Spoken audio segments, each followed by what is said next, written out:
Graça e paz, minhas irmãs e meus irmãos. 1 Reis, capítulo 18, verso 17.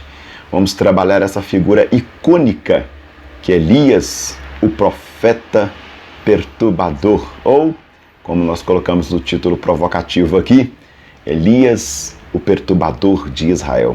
Bem-vindo a mais um devocional no nosso canal. Você que não se inscreveu, se inscreve, clica logo no sininho e já vai compartilhando para a gente difundir a palavra de Deus e o conhecimento da palavra.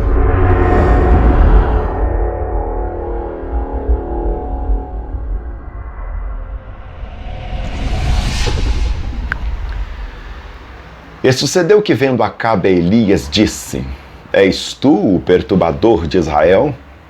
Então ele disse: Eu não tenho perturbado a casa de Israel, mas tu e a casa do teu pai, porque deixaste os mandamentos do Senhor e seguistes aos Balaíns. 1 Reis, capítulo 18, versos 17 e 18.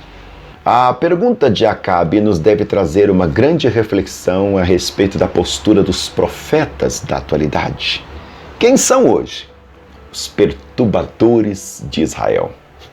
Perturbar é desarranjar, atrapalhar, embaraçar, envergonhar, confundir, provocar tonteira ou atordoamento em, aturdir, atordoar, estontear, desnortear, desorientar. Ou seja, tudo que um servo de Deus não intenta fazer, independentemente de quem seja o alvo da perturbação, exceto se este alvo for o diabo, ou mesmo seus seguidores. Estes serão perturbados inevitavelmente. Foi o que aconteceu com Acabe. O profeta de Deus, o homem chamado de Santo Homem de Deus, aquele que orou e multiplicou o azeite e a farinha da viúva, que deitou sobre uma criança e ela ressuscitou, que determinou que não chovesse e não choveu, para Acabe e os seus asseclas era o perturbador de Israel. O profeta Joel nos diz, abre aspas, tocai a buzina em Sião e clamai em alta voz em meu santo monte. Perturbem-se todos os moradores da terra, porque o dia do Senhor vem e ele já está perto. Joel 2:1. Já ouviu falar de uma buzina que não perturba? Tocamos buzina com as nossas vidas, com o nosso testemunho e falando o que o Senhor nos ordena. Por que Israel estava atraindo para si tamanha perturbação? É a pergunta que não quer calar. A amizade com o mundo é inimizade contra Deus. Não sabeis vós que a amizade do mundo é inimizade contra Deus?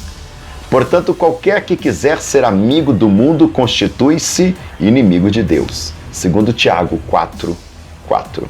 Nitidamente Israel viveu essa perturbação descrita por Acabe, pois a inimizade era algo que realmente, neste caso específico, interessava ao reino de Deus.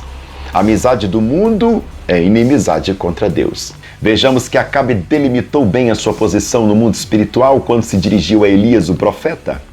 Ao que disse Acabe a Elias: Já me achaste, ó inimigo meu? Respondeu ele: Achei-te porque te vendeste para fazer o que é mal aos olhos do Senhor.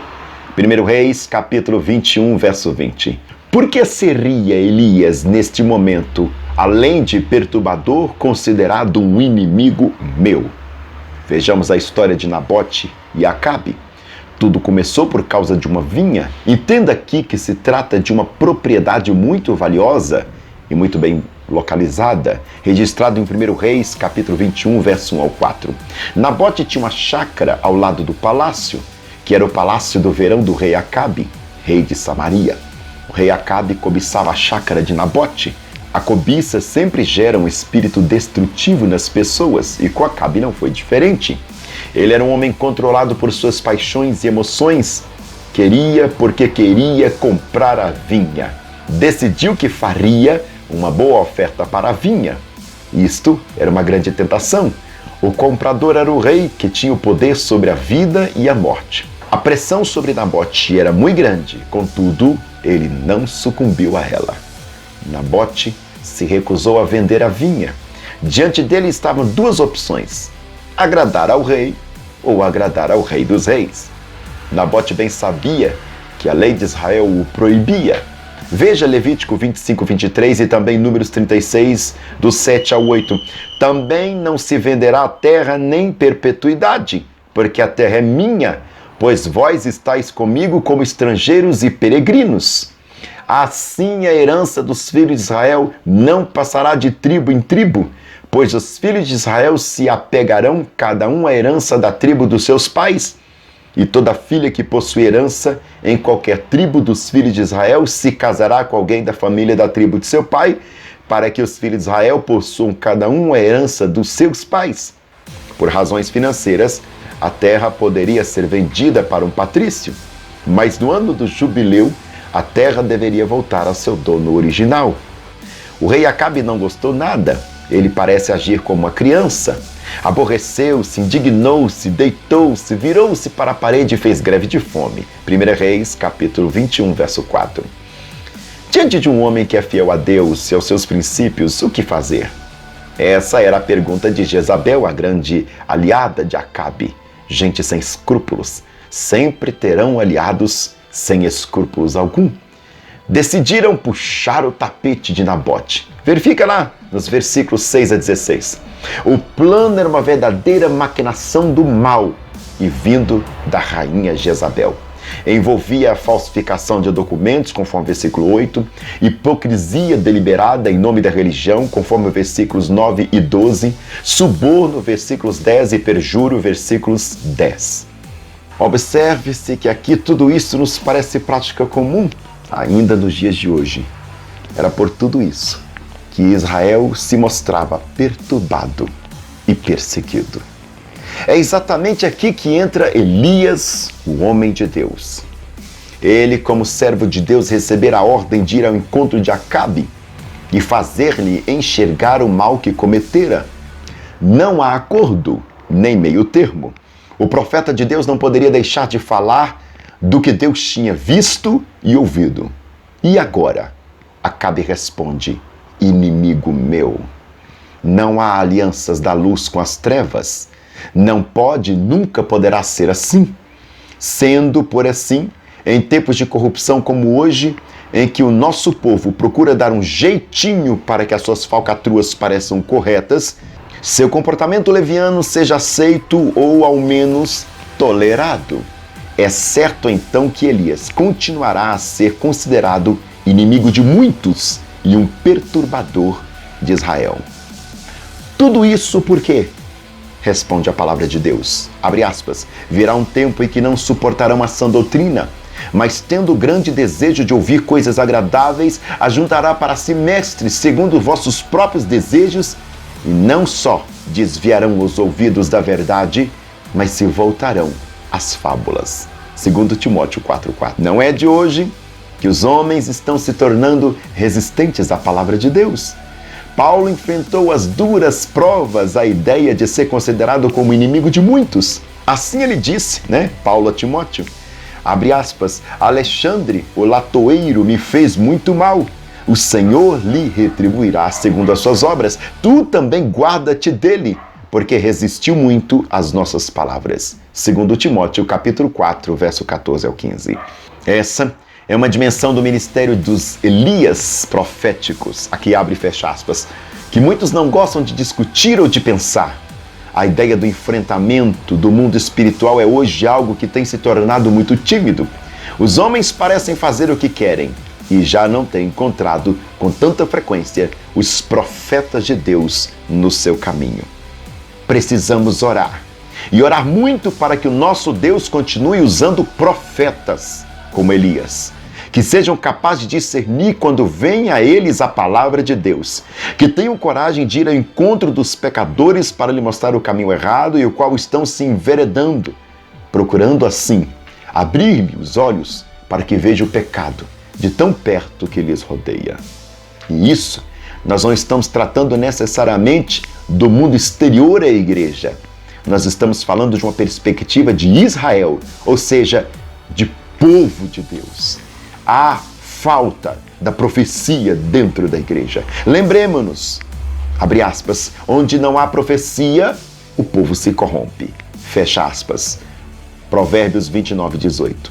Que ecoe em nossos ouvidos a palavra de Jesus. Digo-vos, pois, que, se esses se calarem, as pedras clamarão. Lucas 19:40. As alianças feitas no meio de Israel precisavam ser enfrentadas pelos profetas de Deus, e eu creio que ainda hoje precisam. Imagine que Deus no Novo Testamento ainda nos adverte. Apocalipse 2:20. Mas venho contra ti que toleras a Jezabel, mulher que se diz profetiza, com seu ensino ela engana os meus servos, seduzindo-os a se prostituírem e a comerem as coisas sacrificadas aos ídolos. Veja que intolerância exigida e requerida aqui é da parte de Deus e não dos homens. A intolerância aqui é contra o pecado que está impregnado e amplamente acolhido no coração das pessoas, inclusive no meio da igreja. Pelo fato de não se desviarem dos seus pecados, Acabe e Israel, que era povo no meio do povo de Deus, certamente não receberam o sinal da vida que esperava. Deus também é juiz. Fica aqui a advertência.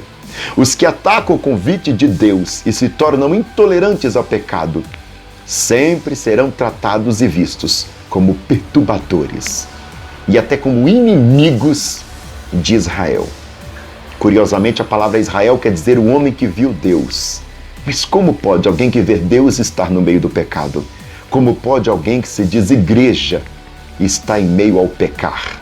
Mas se eles não te receberem, amigo pregador, ouça a recomendação de Jesus em Marcos, capítulo 6, verso 11.